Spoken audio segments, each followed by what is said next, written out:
En matière de destinée, si vous vous entourez des personnes qui sont contraires à la parole de Dieu, ces personnes seront un ralentissement de l'accomplissement de la volonté de Dieu dans votre vie.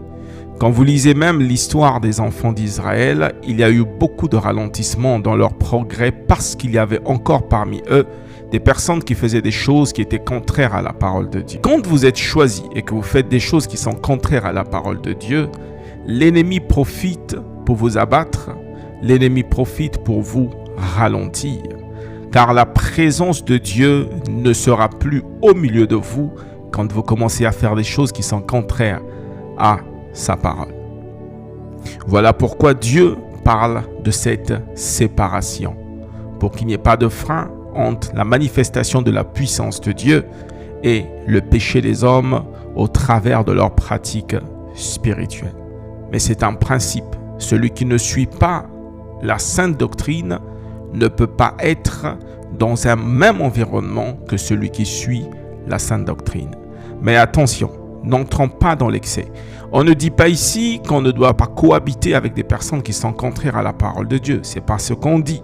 Il y a certaines dimensions sur votre passage en tant que tel de votre destinée où vous devez vous séparer de ce qui peut être un frein sur le plan spirituel, car les personnes qui ne sont pas dans la sainte doctrine peuvent être utilisées pour vous faire tomber, peuvent être utilisées pour vous éloigner, peuvent être utilisées pour vous freiner, peuvent même emmener la colère de Dieu dans votre environnement. Il y a des destinées, il y a des niveaux sur le plan spirituel que l'on ne peut pas atteindre si nous avons autour de nous des personnes qui ne suivent pas notre vision.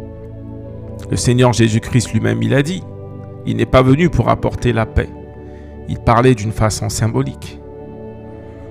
Que ceux qui le suivent et ceux qui ne vont pas le suivre, il y aura forcément des divisions entre ces personnes. Dans la même famille, des problèmes entre un père et un fils.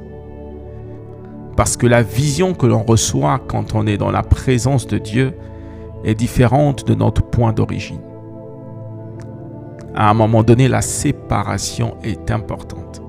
Dieu lui-même va séparer certaines personnes au paradis et va mettre d'autres en enfer. C'est une logique. Ce n'est pas de la méchanceté. C'est la destinée qui oblige que des personnes qui ne sont pas sur la même voie ne puissent pas marcher ensemble.